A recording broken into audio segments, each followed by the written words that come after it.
Okay, welcome everyone to our Fireside Chat. Now, the observant among you will notice that we don't actually have a fireside, which is a pity, but it would have involved redesigning the building. But I'm hoping that Louise will be able to find a way of putting one in for those of you who are watching online for the recorded version. That's a challenge for you. But we do have a sofa, so let's just call it a sofa chat. Now, of course, we are speaking to you, those of you in this room, but as always at Gastein, we are speaking to a much wider audience all over the world. So can you please make sure that you join in that by communicating with them, by tweeting throughout the meeting. We don't mind if you're looking down at your phones as long as you're tweeting. If you're doing something else, watching the falling value of the pound or something like that, that's not what you're here to do. You are here to tweet, and you use the hashtag EHFG2022. Now, you can also contribute because we are highly interactive through Slido. And if you're watching online, Slido can be found next to the stream. And if you're here in the room, you can go to slido.com and use the keyword hashtag Luna, L-U-N-A. And my colleague, Matthias Wismar, who everybody knows, will be introducing the comments and the questions from the online comments. So, I'm really thrilled at the guest that we have tonight. Nisreen Alwan will be meeting in a minute, is one of the nicest people I have ever met. But that's not why we invited here today. She's actually a high-flying public health professor at the University of Southampton, researching long COVID, among other things. But there's much more than that. She's actually a patient, somebody who has had long COVID herself. And she will be sharing her experiences with us. We're also going to be hearing from Anne Lee, who I've known for less time. In fact, we only met for the first time 2 weeks ago in Tel Aviv.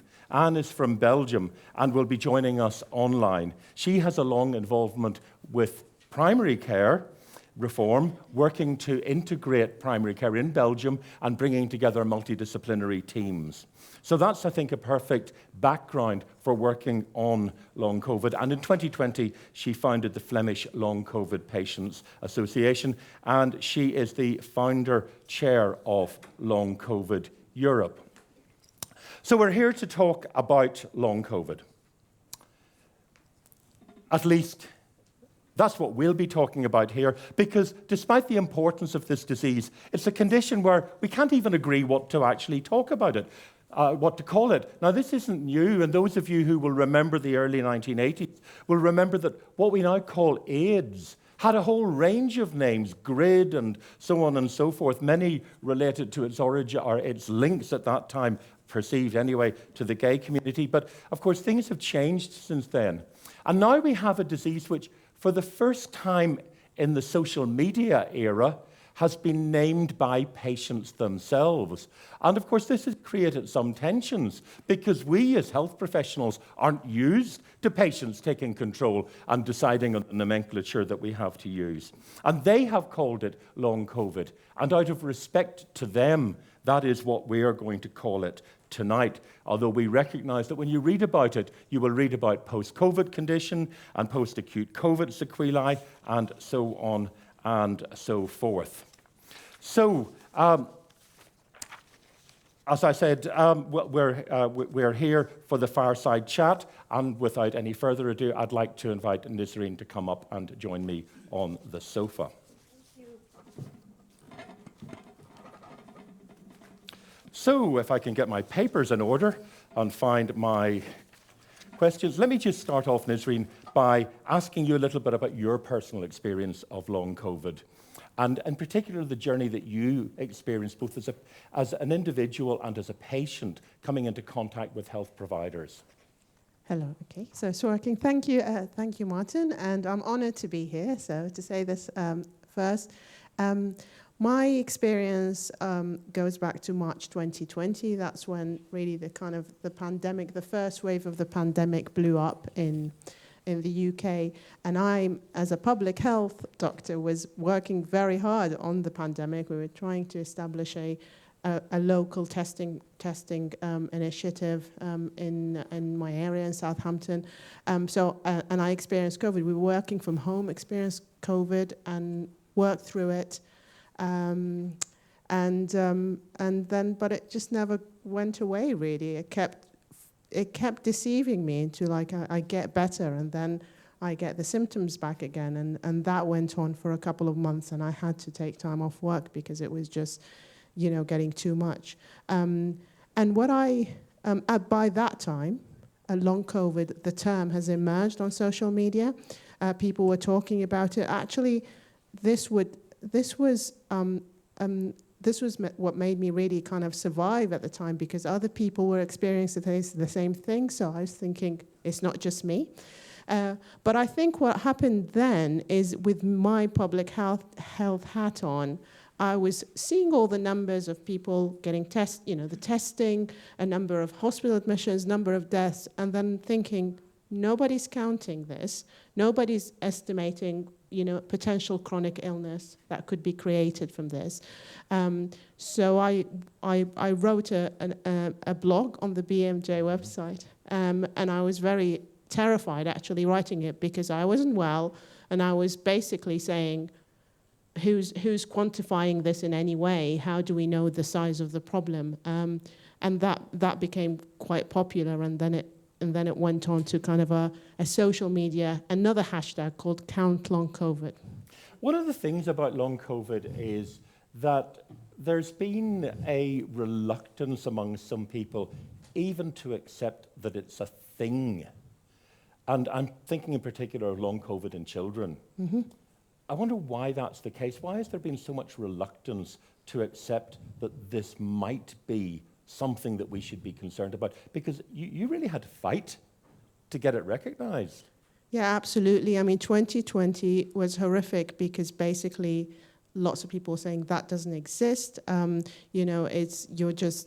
These are symptoms to do with lockdowns and, with, anxiety about the pandemic. Why did they say they were to do with lockdown? I mean, how can you explain the sort of symptoms that people are getting to do with lockdown? I mean, surely then you would expect to have found them in prisoners, for example, and you don't. I mean, people who actually are locked down for long periods of time, and I don't remember any accounts of them experiencing brain fog or fatigue or anything like that. So there was a sort of rather bizarre leap of logic, wasn't there? It was, and I think it was linked to the policies that were chosen at the time of, and the narrative that long COVID for the vast majority of the population is a mild illness. It doesn't hurt you. You only have to protect the vulnerable, except actually who were the vulnerable? Nobody knew, because, perfectly healthy younger people were getting long COVID, but that narrative, wasn't a popular narrative, and that was linked to the recognition of long COVID. Yeah, so there was an argument at that time that you could take the vulnerable away and put them somewhere out of sight, out of mind, and let COVID spread through the population, and that would be fine, never worrying about who's actually going to care for the vulnerable. So there was a great deal of reluctance even to accept it, wasn't there? Yes, absolutely. I mean, and then obviously not having... So obviously, looking back at the time, there was a lot of resistance, which is very strange, because post-viral illness is not a new thing. Obviously, a largely neglected thing now that we know, and we hope long COVID can help that recognition of the whole spectrum as post-viral illness. But it's not something that we didn't know. Loads of viruses give you, chronic illnesses after. So but I think the argument was, how do you define it? How do you compare it?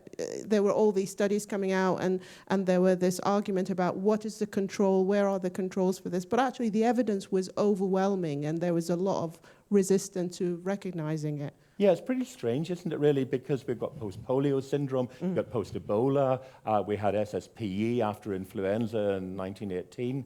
So why was there this mental block? It just seemed to be that we sort of knew everything about a lot about post-viral illnesses. We knew that they did exist, but there was so much reluctance. Yeah, I mean, I agree, and I think what happened is because COVID was allowed to spread freely, and recognizing that we don't actually know who anybody could be vulnerable to this chronic illness. That meant a big shift in policy. And that's why I pushed for counting it, because you just needed to quantify it. Because there were all these tragic stories, the anecdotes of people, but actually there were no numbers attached to the problem. And we had to count it even if it was imperfect, Because I think the argument was we need to count it perfectly. But actually, even death from COVID is not counted perfectly. There are different cutoffs. So you need to start counting at some stage. Could you say a bit about the campaigning work that you have done? Because you're not just a patient, you're not just a health professional, you're an advocate, and I think highly acclaimed for your advocacy. Tell us about the journey that you've gone on that.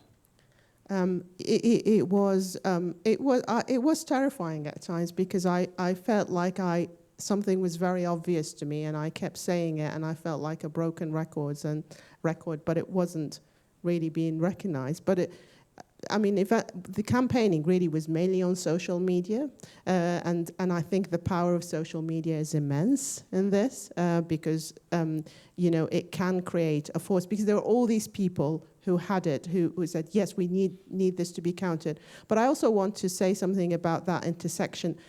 COVID, affected a lot of healthcare professionals as well, and I think that that kind of brought the narrative. Healthcare professionals, some of them who had long COVID, kind of sat on the other side of the table as patients, particularly of those neglected kind of post-viral chronic conditions. And they started advocating as well. It wasn't just me. There was advocacy from all of the people who knew that this needs to be characterized and kind of quantified and described. So here you've lots of patients who are making their voices heard on social media. You've got health professionals.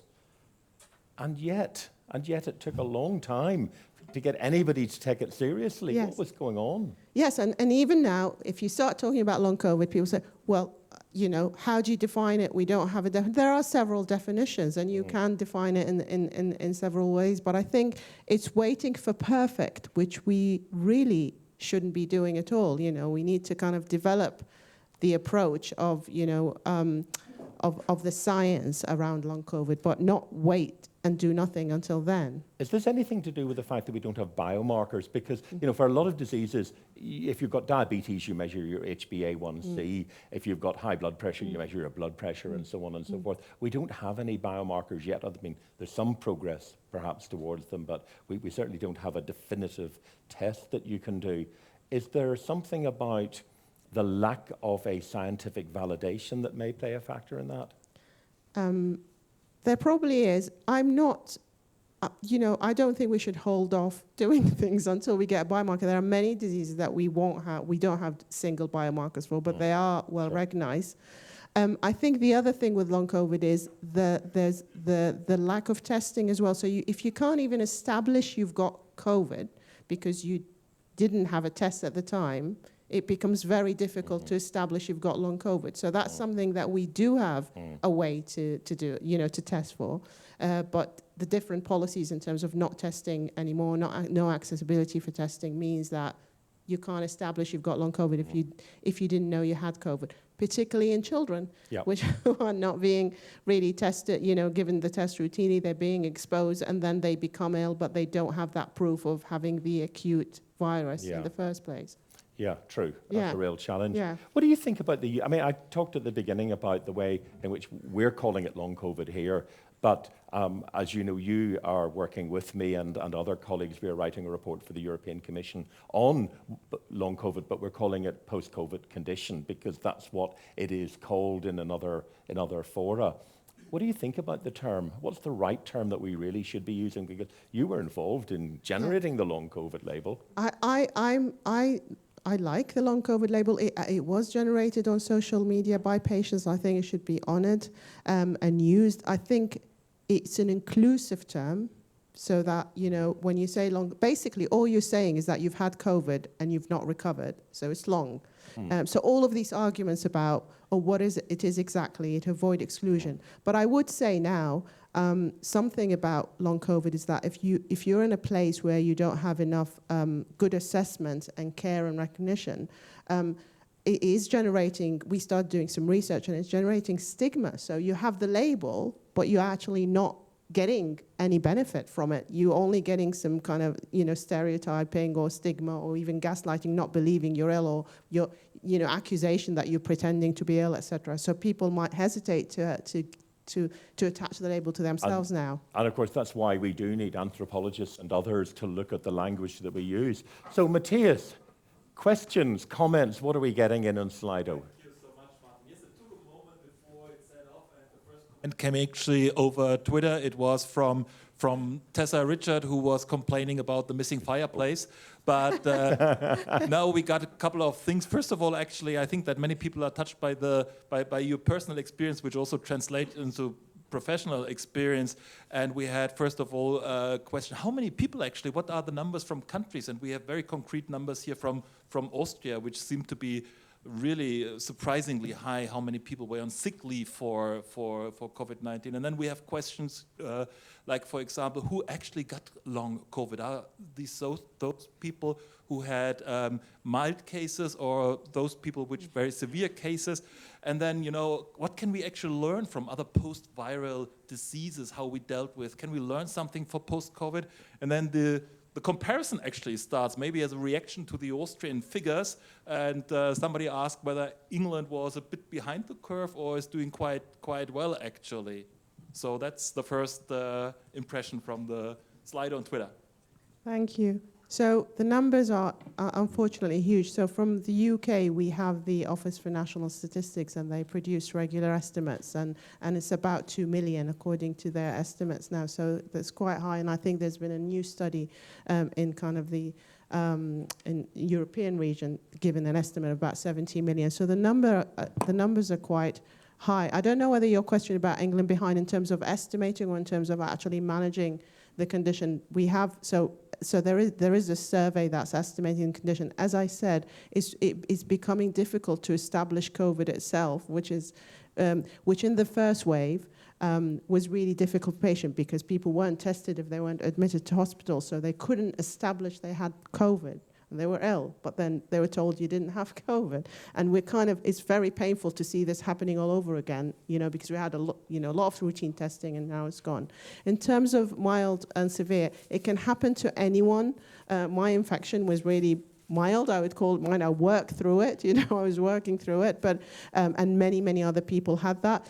It is more common in people who've been admitted to the hospital in terms of prevalence, could be much higher. But because most people who got COVID didn't get admitted to hospital, so most people with long COVID actually are community cases, not admitted to hospital. And the risk factors, different studies show various things, but we know that it's probably more common in females compared to males, although not that vast a difference as well. And there are some studies showing, maybe kind of overweight might be a risk factor, other, more common in people with other existing conditions. But I want to stress that many people with long COVID had no pre-existing conditions, and they were healthy. In fact, the first accounts were really coming for people who were very, who did a lot of exercise, were, athletic, and they were saying, we just can't go back.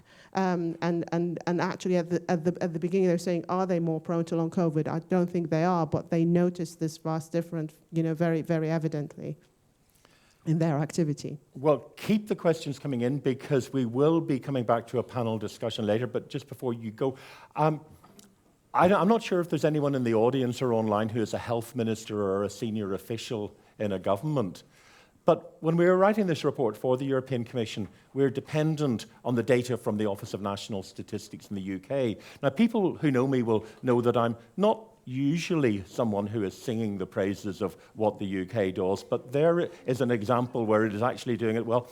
So I want you to ask yourself in your consciences, why are you not collecting these data? Why are you leaving the invisible invisible? How can we possibly do anything about this if you can't even bother to collect the data? So I think there is a challenge out there. And one other thing I will add briefly, another risk factor, not being vaccinated. Yeah. And we have now good evidence that vaccination reduces the risk. And if you're already vaccinated, we now have new data, getting boosted reduces your risk of getting long COVID the next time you get COVID, because vaccinations don't prevent you getting infected. They do pretty well protect you from dying or getting seriously ill, but we now know that they also protect you substantially.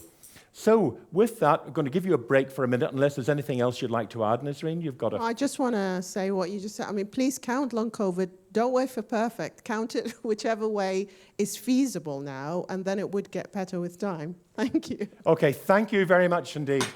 And I now hope that we have Anne coming up on the screen. And we do, and it's lovely to see you again, Anne. We were together in Tel Aviv 2 weeks ago, and you gave some great insights into the discussion that we had at the WHO Regional Committee. So I'd like you to tell us a little bit about the experience of the patient community that you represent with long COVID, and also tell me, I was going to say why you founded the organization that you're with at the minute, but you've actually founded two organizations, both the Flemish one and Long COVID Europe. So why did this come about? Why were you motivated to do this? Hi, everyone. Thanks for having me. I think that for me, the main reason to found the Flemish organization was because I was just really angry. There was an article in a Flemish newspaper where two doctors were suggesting actually that long COVID wasn't anything new and it was just an example of mass hysteria.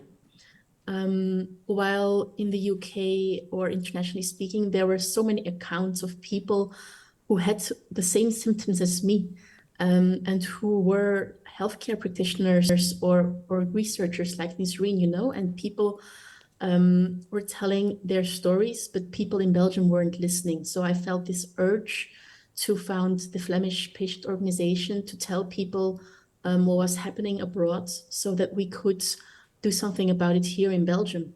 And while working on the subject here in Belgium, I noticed that lots of things were happening in other countries, but I didn't always know. And that was a problem because we can use each other as a leverage to put the subject more on the forefront of our healthcare minister's agenda. If we only know what other countries are doing, for example, the NICE guidelines were out. I think everybody knew that. And then a couple of months later, the French guidelines came out. So I started to wonder if there were other guidelines in other countries that I was missing. So that's how the idea of Long COVID Europe came to be, because I thought if we would just know those things, if we could contact each other and send each other a mail, for example, to tell each other, look, the Belgian guidelines are here and this is what they say, then we can work together and work together more efficiently. We're not always very good at learning from what people do in other countries, are we? Or even in different parts of the same country. I will add a little anecdote that I was speaking at the Royal Belgian Academy of Medicine on Saturday morning, and I inadvertently went into the French store rather than the Flemish store and had to go around the building. So, there are challenges everywhere, and of course we have 4 football teams in the United Kingdom. But I was just wondering about your experiences in, you bring in the NICE guidelines, the French guidelines and so on. Was that accepted? Or was there a sense of not invented here or we're different? Was it easy enough to get people to pay attention? In Belgium, do you mean, or in the other countries? Well, in your experience initially in Belgium, but now that you're working with Long COVID Europe, looking more generally. So let's start with Belgium. I think they certainly paid attention, but it wasn't enough. They wanted to know how the situation was here in Belgium. Which I thought a bit weird because it's the same as what Nisreen was saying about counting long COVID, because they were asking me about numbers and there were some small papers or small patient surveys at that moment in 2020 that were talking about the numbers, but they somehow didn't count because they weren't Belgian numbers. So it was kind of like we were stuck in a kind of a vicious cycle, because nobody was counting, because nobody thought it was a big problem here in Belgium. And because nobody was counting, nobody was doing anything. And it's the same thing we've heard over and over in other countries as well. I know that there are people who were talking to their health ministers, but where people were minimalizing it because there were no national numbers available. So there's two ways in which things can be minimized, and I'm really following on from the conversation that Nisreen and I just had, and that is where it's sort of just ignorance, and you say, well, we don't know what's going on, and until you bring me the numbers, I can't do anything about it. But there's something that's been going on with long COVID in some circles, which is a little bit more active, of saying, well, we can't define it, so therefore it doesn't exist. And anybody who suggests that it exists is creating problems, particularly if you're pursuing an argument that you want to let the infection spread through the community to create herd immunity. So I wondered if you had had experience with that, or maybe you were fortunate that you didn't. We did, of course. I think everybody did, because there was just so much confusion and general anxiety about the acute infection and what it would do to us and how we would manage as society as a whole. So I do understand those feelings, but I think we still are the living examples that the herd immunity hypothesis isn't ethical, because you can't just let everybody or a large part of the population get a certain disease in the hopes of it being beneficial for the whole population, because there will be individuals just like me, just like Nisreen, and so many other people out there who will get sick and who will suffer long-term consequences of it. So you're the chair of Long COVID Europe, and of course this is the $64,000 question that nobody likes to answer. Who is doing it best and who is... Well, let's just stick with who is doing it best. We won't get into who's doing it worse. Where are the good practice examples that we should all be learning from?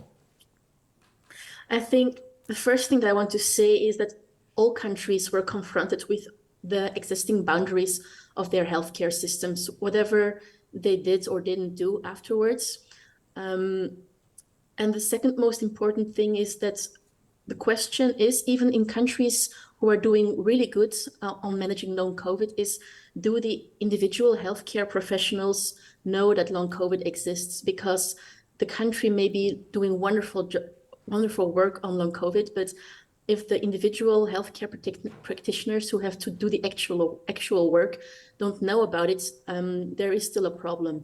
That being said, I think there are certainly some countries that we can look up to that are managing quite well. There are countries where there are care pathways being written, where there are certain systems being created. There are countries with long COVID clinics. But I think it all depends on the healthcare systems of each separate country, because, for example, the long COVID clinics, we don't have them here in Belgium. And I'm totally fine with that, because we have a very strong primary care system. So for us, it's better to manage long COVID in primary care. But it also depends on what's affordable for the people, So there are so many factors that you have to take into account while creating a system to manage long COVID within every country. And of course, it depends what you're starting with. I was going to try and push you a bit on the basis that no good deed should go unrewarded. So you mentioned Belgium, and that's great. I'm delighted at that. But are there other countries where we think we could learn from? Can I push you a little bit? You may. I think that although I know there are many problems with the existing long COVID clinics in the UK, that their first response was wonderful. I mean, they were so quick in writing the 5-point plan, and just setting aside a lot of money to manage long COVID. And I'm still very grateful for that.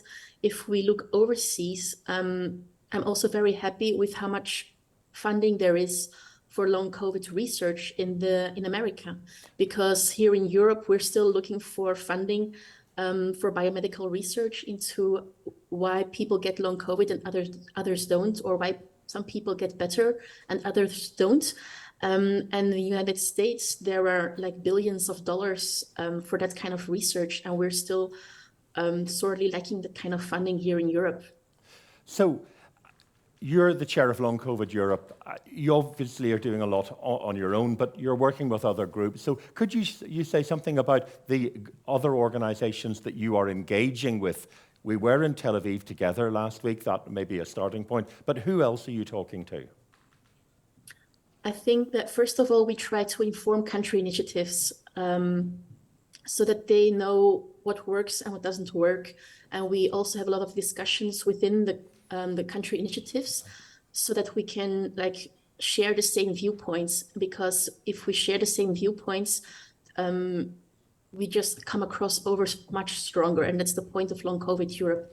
So of course there's a cooperation with the World Health Organization, and we were very happy to hear that we're now an official non-state partner of the WHO.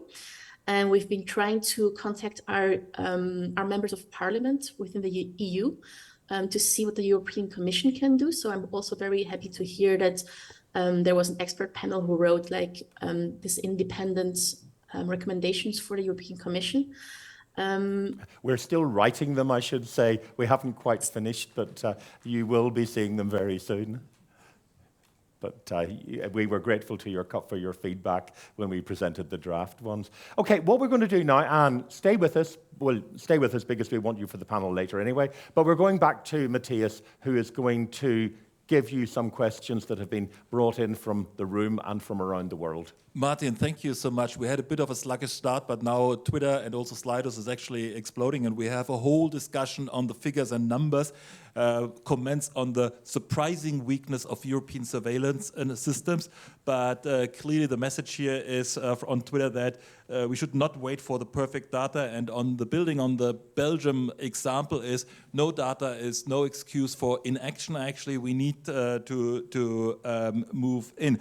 Your call on health ministers to go ahead, Martin, has been repeated and re-emphasized several times. I think it's rung a bell.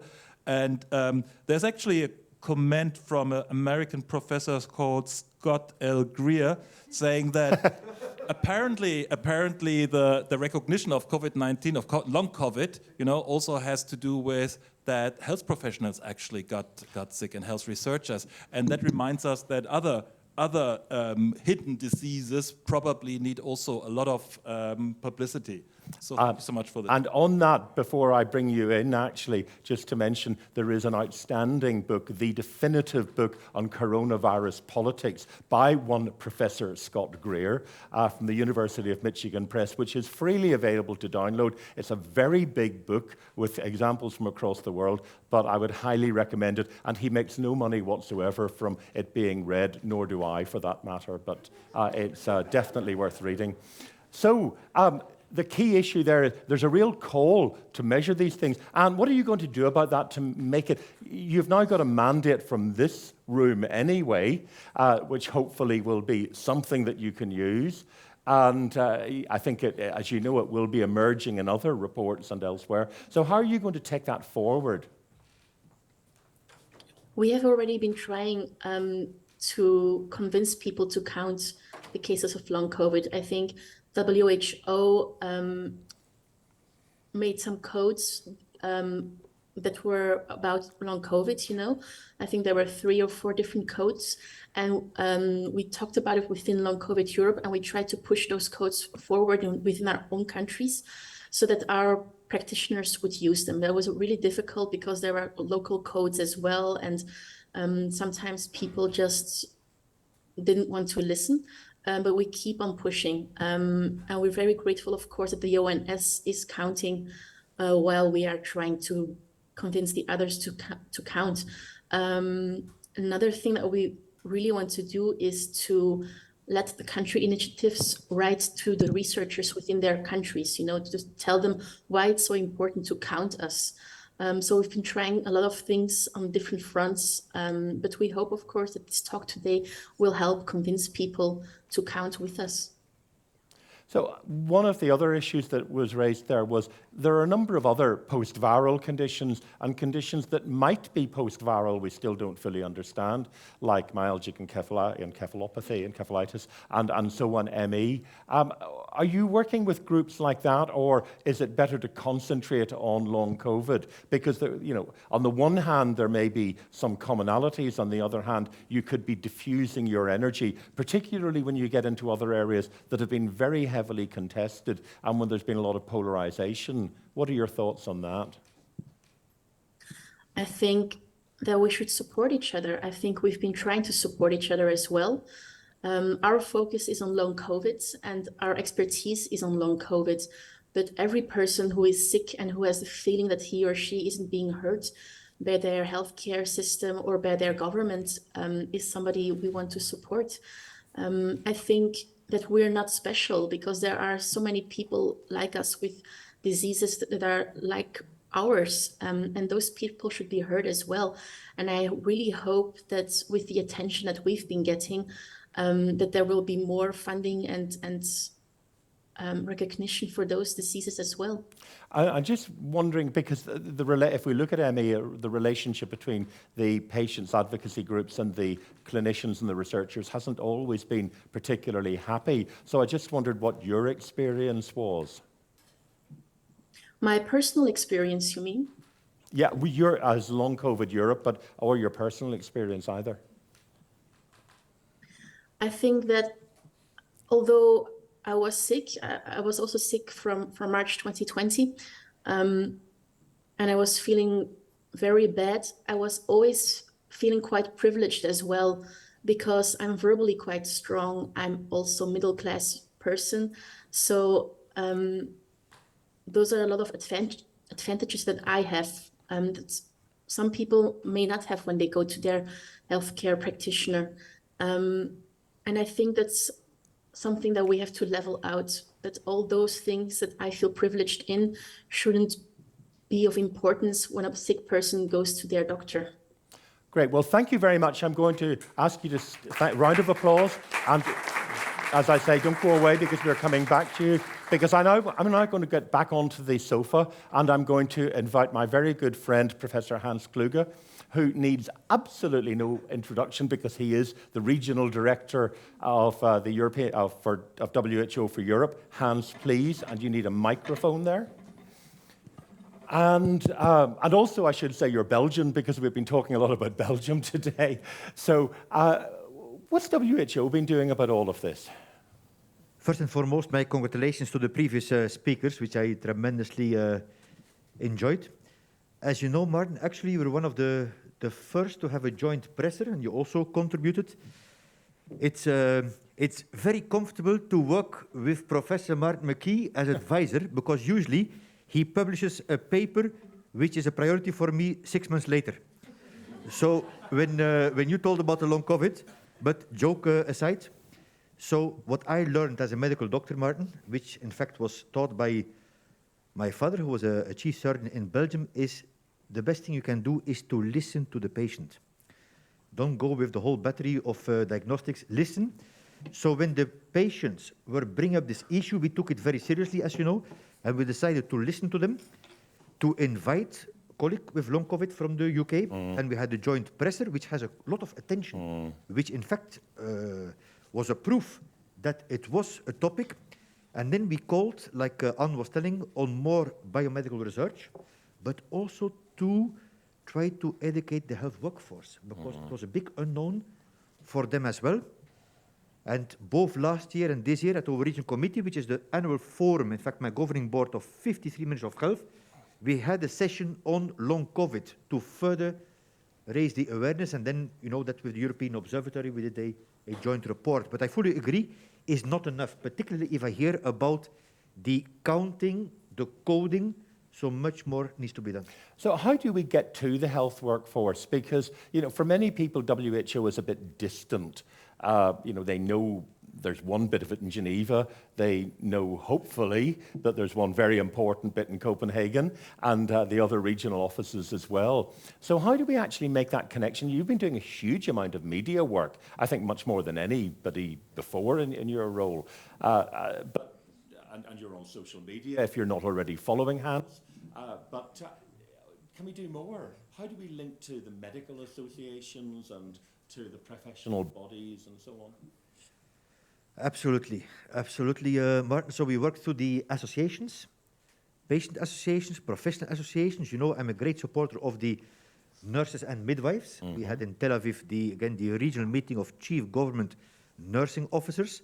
So that's one part. The other part is to work through our WHO country offices, which we have more and more. And I think that since the COVID-19, the countries which are let's say, richer countries also realize they all can learn something from each other. So in Cyprus now, 7 October, going to open their also country office. And then we try to inspire, you know, that I'm a lot on the road. Nothing replaces direct contact. And whenever I meet a president or a head of government, immediately after we go to the primary healthcare center to speak to the patients, to the doctors and the nurses, which really I would like to commend for, doing heroic work in our region globally. 2 years of exhausting COVID-19 pandemic, now a devastating war, unfortunately, in our region. So I think that our healthcare workers needs really a lot of applause. Well, I can certainly vouch for your contact because since we were in Tel Aviv, I've simply gone from London to Brussels, but you've been to Iceland, to Kazakhstan, and no doubt Copenhagen and somewhere else. So you really are walking the walk very much in that. I do, in terms of, you know, WHO is not a research organization, and it's a challenge to keep on top of all of the evidence. How do you find that? What are the challenges you face, and what are you doing to try to make sure that the latest evidence, which is pouring in like a torrent, a new paper almost every day, how do we keep on top of all of that? Yes, I would say it helps to have a number of very good advisors who can do a lot of reading for me. But of course, I like to read a lot on the plane as well, and it's very important that we keep up to date. But as you know very well, Martin, you were at the regional committee, and I put forth 3 priorities for the future to address the new normal. The new normal I call dual track. It means that countries have to be able to maintain constant readiness and alert to emergencies, because we're in kind of a perma-crisis, which is the theme of Gastein, but without breaking routine disease prevention and control. So for this, I put forward primary healthcare, movement, invest in the workforce, and third, more science and evidence. So everything we do should be based on scientific rigor. And I'm going to commission a report, which is going to discuss with Professor McKee on what are the gaps in scientific excellence, in communicating science, in the thorny issue of ethical approval. So we need to do much more, particularly as a nut we have not cracked yet, I feel, is the whole issue of the fake news. And that is certainly a challenge for us all. We were alluding a bit to it earlier, but it also is a torrent. Hans, thank you very much indeed for joining us. Thank you for all that you're doing on all of these fronts, and for really making a difference in health in Europe. So thank you very much to Hans, and can I ask Nisreen to come back up and join us?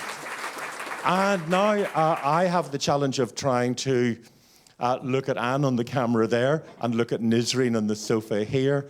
So I'm going to be moving around and I may fall off the platform, so bear with me.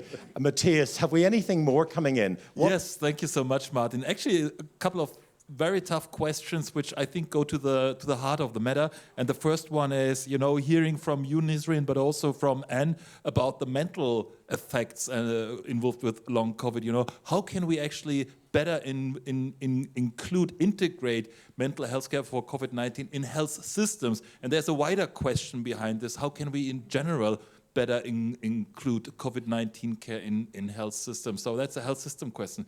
You want the other question? Let me stick with that one, because in a way, one of the big issues, and one of the issues that we're addressing in our report, so I'll wait for Nisreen and Anne to say, well, Nisreen knows what we're saying in it, but do we actually need a long COVID service? Or do we want to integrate it within all of the other things we're doing? Because, you know, there is an argument that this is yet another complex multi-system chronic disease, and it's not the only one. Diabetes, systemic lupus, things like that.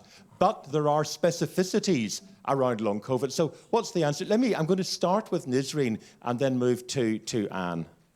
So I guess that just to start with what you said, Martin, I'll come to the mental health in a minute. I think in terms of services, yes, I mean, it needs to be integrated. I really think long COVID, there's a silver lining. I keep saying that. It's a tragic thing, long COVID. It's terrible.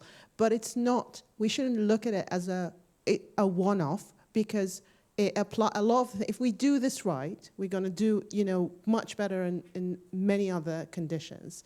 And I think many other multi-system conditions, you mentioned ME, other, fibromyalgia, many other kind of, connective tissue diseases need that sort of multi-system approach. And if we integrate that in the system well, in healthcare systems, we're not just benefiting long COVID, we're benefiting a whole load of other, people with other conditions as well.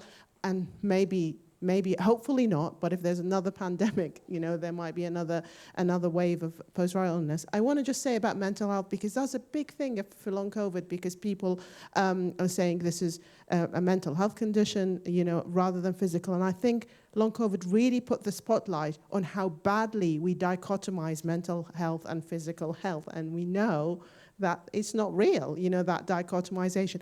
So we know that, even though there are many physical symptoms, multi-system, cardiovascular, respiratory, many kind of multi-system manifestations of long COVID, but it is well established now that it could be brought by mental stress, by and because it's for a big number of people, it's a relapsing, it's an episodic condition, it's a fluctuation condition, and actually a lot of factors could trigger that, as well as we know there is neuropsychiatric manifestation because of, following the virus itself. So the dichotomy needs to stop really, because it's a spectrum, and we know that, and I think we need to start that very early on in training all healthcare professionals about that, and not sort of separating mental and physical health in that way.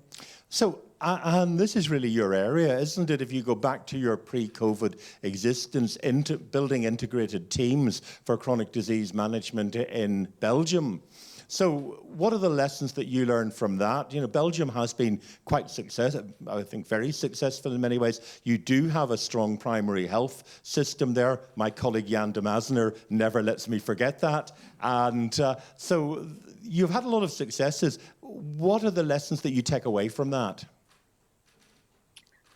I think that about the mental health part, that as long as there are still people out there who are critical on whether long COVID exists or not, that a lot of patients have the feeling that they can't talk about the mental health effect it has on them, because they have the feeling that the people aren't believing them and that people aren't really listening to them. So that's really difficult, because, if you've to spend all your energy that you sorely lack on convincing everybody around you that you aren't feeling physically well, of course, that will have an impact on your mental health as well, which will make your condition even worse. And I think on your second question, whether we should be treating this as something totally separately and if it deserves all this separate attention, I think what we're seeing now is that there are so many care pathways being written for so many different diseases. And if we expect all the practitioners to know all those different care pathways by heart, it won't work. I think we need to find a generalistic way of working together within primary healthcare or with specialists as well. And that's a real challenge, isn't it? Because we all work in silos. Absolutely. Yeah, I always remember a patient I had many years ago who was fainting, and he'd been seen by the cardiologist who couldn't find anything wrong with his heart, and then he'd been seen by the neurologist who couldn't find anything wrong. They were looking at his carotid arteries, and eventually we found the insulinoma in his pancreas that was causing the problems, and he'd been in and out and in and out. That's just one patient, and there are many examples like that of trying to break down these silos. Matthias, we have more questions. Here's another nut to crack. It's on the enormous economic burden COVID-19, long COVID actually causes. And we've seen on Slido the figures for Austria, and you, Nisrin, you told us the figures for the UK. Are we preaching to the wrong? Are we talking to the wrong people? Shouldn't we talk to economic stakeholders because they have to pay for it? So entrepreneurs, the economy, and so on? And maybe to add to that, some of the best coverage of long COVID, I would argue, is in the Financial Times. John Burns-Murdoch and others who've been making this point and highlighting, particularly in the UK, the only one of the 38 OECD countries where the loss of people from the workforce during the pandemic has not recovered and is actually getting worse, and with long COVID clearly playing a role in that because we had so much COVID. So are we making Are we getting our messages across? I mean, it seems to me that in the FT and in a number of other fora, and if you talk to many finance ministers, at least those finance ministers that believe in economic orthodoxy, there are some that don't, are we getting our messages across to there, and are we having a dialogue? Because it seems to me they're saying the right things, and maybe we're saying things, but we're not coming together. Let me start with Anne on that, at a European level. I think it's a really important question. And I think that within all the countries that the different ministers should talk to each other about this and try to investigate it together, because it is an economic question as well. Next to all the individual tragedies, it's a question about how our healthcare system can cover for all those people who need medical help. And there are so many people with long COVID, so it's a real burden on our healthcare system, but also all those people who can't return to work or who can't fully return to work. It's really difficult as well. I remember an article in The Guardian a couple of months ago where they were saying that, I think, if I remember correctly, there were more than 1 million hours of healthcare professionals in the UK who were on sick leave in total because of long COVID. Yeah. That's just an enormous amount of working hours that are gone. And actually, this is a classic issue, isn't it, of a co-benefit, where a policy that helps the economy helps health. And he'll think I'm his agent, but another excellent paper by a certain Professor Greer in The Lancet recently, which, yes, I contributed to as well, from the European Observatory, which looks exactly at this and makes the case that we should be doing this. Are we doing it, Nisreen? We probably need to do better. I mean, all these arguments at the start about economy versus public health, with regards to restriction and COVID, these arguments completely collapse if you factor in this chronic illness. And I think they're still not getting through. I do think it is employment and the economic activity is certainly a priority for people with long COVID, sometimes even a bigger priority than the healthcare access, because that's their immediate, they want sick pay, they can't work, they want sick pay, they want policies. So employers definitely need to be in the picture, and Anna's right, ministers need to speak to each other, and it's just the tip of the iceberg. I just want to say, I want to say that, it's, the media and many other, many people, maybe even policymakers, they're preoccupied with kind of this narrative. Are people with long COVID, is it really a big problem? Basically, implicitly, are people with long COVID pretending to be ill? The reality is people with long COVID are pretending to be well. They're trying so hard to pretend to be well, to carry on working because they want to believe it, but also the reality is, there is not enough support for them if they give in, basically. But that can't last for a long time, and people, will not be able to. And the thing about long COVID as well is what I mentioned about, it's not a steady thing. People could work quite well for a bit, and then they crash and they can't work, and all of the kind of the economy, the employment, kind of policies are not supporting them in that. And definitely, ministers need to talk to each other, but we need in public health to talk more about that sort of effects as well, not just healthcare.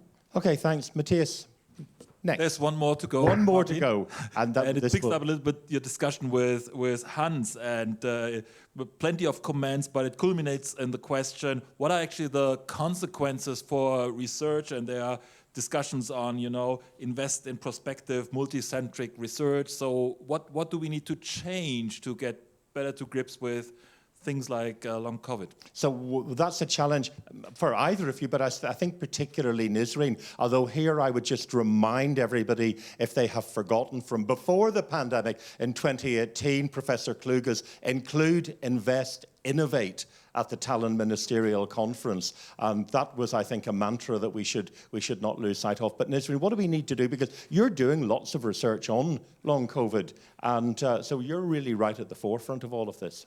I mean, there are so many unanswered research questions in relation to long COVID. But also, so there are trials. We can do trials to trial different types of treatment. But I think really key to research is what we have for other conditions is that representation, because what Anne mentioned earlier about, who are we researching, who's participating, who are we reaching with the research might not be representative of people who might be most disadvantaged by long COVID as well. And maybe one for Anne here, but what do we need to do to enhance our co-creation, co-design of interventions? Have we got that right? Have we got patient and public involvement right in research on long COVID? I think there is like a shift in mentality coming, but we aren't there yet. Often I'm part of some kind of expert panel, but they don't expect me to actually do anything, and I'm just there for them, so they can meet international criteria for some, I don't know, classification, so they can prove that they actually included patients. But I'm just there for show. And even when I'm saying things, it also depends on how much weight you give the patient's voice, because if you have an expert panel with like 10 different types of clinicians, but only one patient representative, and that patient representative's voice only counts as one voice, then there is also a problem, because the patient representative represents so many people there.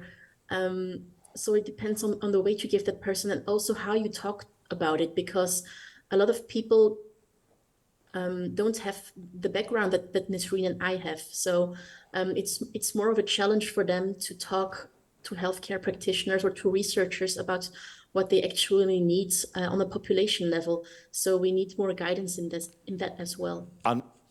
I was going to say, I completely agree with everything. So it shouldn't be patient involvement, really. It should be, patient co-leadership and co-production. But I want to just say as well, even with my very privileged background as, being a researcher and a medic as well, I really faced a lot of difficulties because people were always trying to box me. Are you here speaking as a patient, or are you here speaking as a professional? Even introducing me was such a big thing that I had to fit in either this box or this box.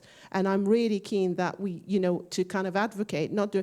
Actually, I know people who went on and did PhDs on their conditions because they want to kind of develop the science, but they don't even say they've got the condition because even, within the professional circle, we've got some sort of stigma about being biased if you've experienced a condition. Well, exactly, and being accused, because I've seen it happen to you, being accused of you being biased because you have an interest in the condition, because you have had it. One final question before we wrap up, and I just need a very quick yes or no answer.